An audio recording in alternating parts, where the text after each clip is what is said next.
kalimat yang secara tepat dapat mewakili gagasan si penulis kepada pembaca, ya, dari penulis pada pembaca, dan yang sanggup menimbulkan gambaran yang sama antara penulis dengan pembaca.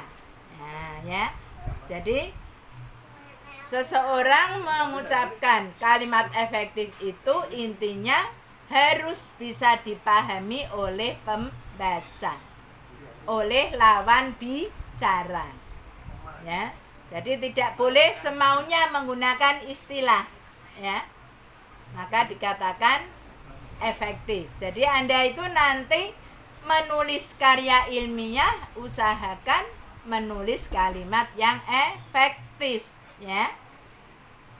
Jadi kalimatnya itu tepat, tidak bahasa Jawanya bertele-tele, ya. Tidak bertele-tele, ceritanya ngalor ngidul, tidak, tapi to the point, ya. Itu namanya kalimat efektif, ya. Nah, yang perlu diketahui ciri kalimat efektif itu, ya.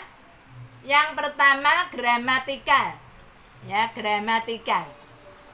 Jadi yang gramatikal biasanya yang bentuknya predikat, ya. Misalnya ada kalimat seperti ini. Dia pandai bicara bahasa Inggris. Itu dikatakan tidak gramatikal, ya. Dikatakan tidak gramatikal karena predikatnya menggunakan kata bicara. Bagaimana agar gramatikal? Maka predikatnya harus diubah. Dia pandai berbicara bahasa Inggris. Nah, itu sudah menjadi kalimat efektif, ya. Dia pandai berbicara bahasa Inggris. Nah, ciri berikutnya diksi, ya. Diksi itu penting banget. Semua bahasa pasti memerlukan diksi. Diksi itu apa? Siapa yang tahu? Diksi apa, Mbak? Mas? Makna. Siapa tadi yang bicara? Siapa yang bicara tadi? Saya Dipo. Apa jawabannya? Kesamaan makna. Bukan. Bukan. Kata, Bu.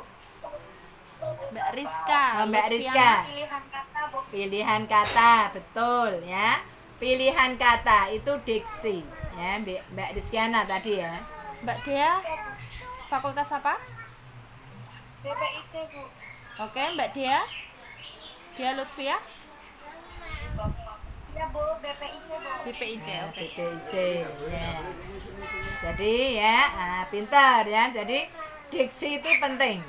Memilih kata sesuai dengan konteks kalimat, ya.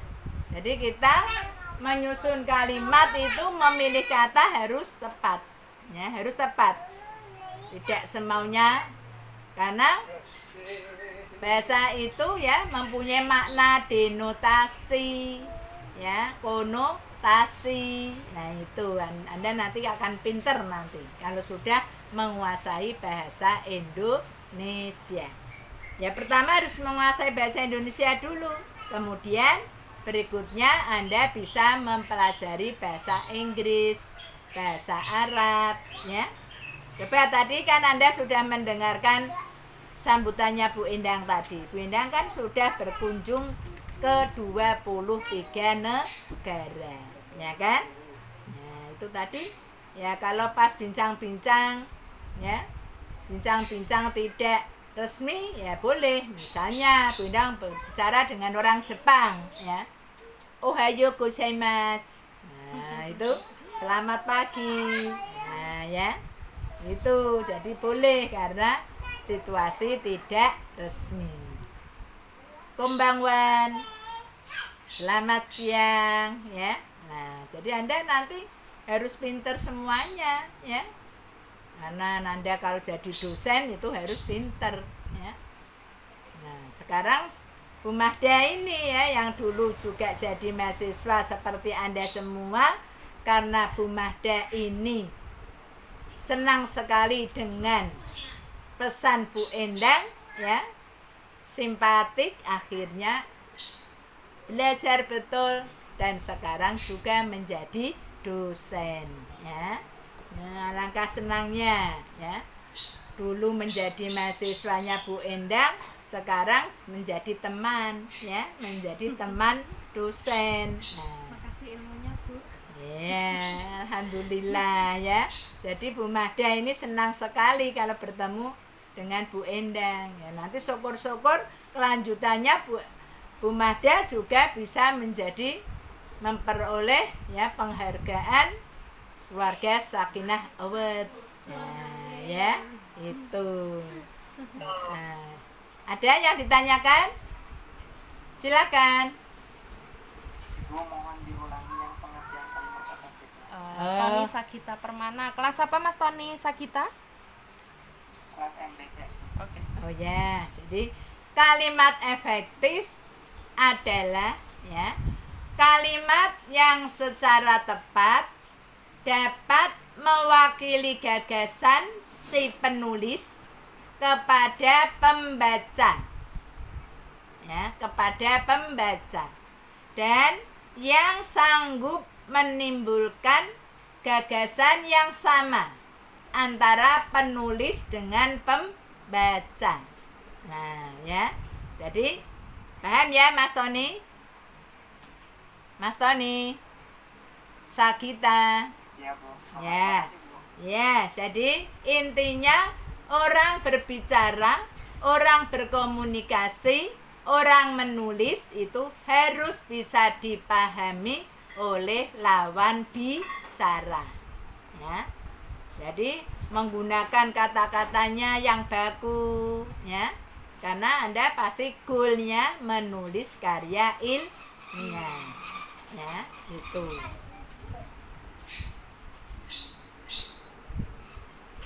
Udah. Ya, ada lagi yang ditanyakan, silakan. Ada Bu. Ya, silakan. Mbak Anasa Anasa Katrian. Bu. Mbak Anasa, silakan. Kelas apa? Ini yang contoh, yang diksi itu contohnya seperti apa ya Bu? Oh, diksi contohnya apa? Anasa. Iya. Anasa kelas apa ini, Mbak? BPIC. Oh. Jadi kalau contohnya diksi itu kan artinya pilihan kata. Ya. Anda menyusun kalimat harus memilih kata sesuai dengan konteks kalimat. Contohnya, misalnya Bu Indah mengatakan, saya akan menonton orang sakit. Cocok nggak? Betul nggak? Salah. Salah. Masa orang sakit ditonton, ya toh? Mestinya yang betul, saya akan menjenguk orang sakit. Nah, betul? Betul. Ya, betul. Contoh lagi. Adik roboh dari tempat tidur. Betul enggak? Betul? Salah. Yang betul? Adik jatuh dari tempat tidur. Itu ya. Nah, ini taunya dari mana? Ya dari membaca. Bertanya seperti ini ya. Nah, kalau Anda bertanya, pasti Bu Endang menjelaskan ya. Paham ya? Nah, Ya Bu, paham. paham. Mbak Anasa. Ya. Ada lagi? Silakan. Mas Imam Mas Fauzi Ihsan. Imam. Kelas apa? Mas Imam Fauzi kelas apa? Mas. Apa Mas? MBC. Oke, MD. Ya, silakan. Dan semangat bertanya. Bahasa di Indonesia itu kan berubah beberapa tahun seperti atlet menjadi atlet. Mengalami perubahan. Oh, mengalami perubahan. Jadi begini ya. Anda harus mempelajari ya. Bahasa Indonesia ini ya asalnya dari bahasa Melayu. Ya, asalnya dari bahasa Melayu. Ini sejarahnya begini. Kemudian bahasa Indonesia kaya dengan kosakata karena menyerap dari bermacam-macam bahasa. Ya, menyerap dari bermacam-macam bahasa, dari bahasa Inggris, bahasa Arab, bahasa Persia, bahasa Sanskerta, bahasa Belanda, ya. Tidak semua bahasa di dunia diserap, tertentu, ya. Nah, kemudian penyerapannya ada 3 macam. Ada yang pertama adopsi. Adopsi itu artinya memungut kata secara utuh. Memungut kata secara utuh. Ya, baik dari bahasa asing maupun dari bahasa serumpun, ya. Bahasa asing tadi ada bahasa Arab, bahasa Belanda, bahasa Inggris, bahasa Sanskerta, bahasa Persia, ya. Itu bahasa Cina, ya. Itu. Tapi kalau Anda tanya bahasa Jepang diserap enggak, Bu? Tidak. Ya. Bahasa Jepang tidak diserap. Contohnya Anda mengenal istilah tofu. Tofu itu artinya tahu. Tapi yang diserap istilah tahu.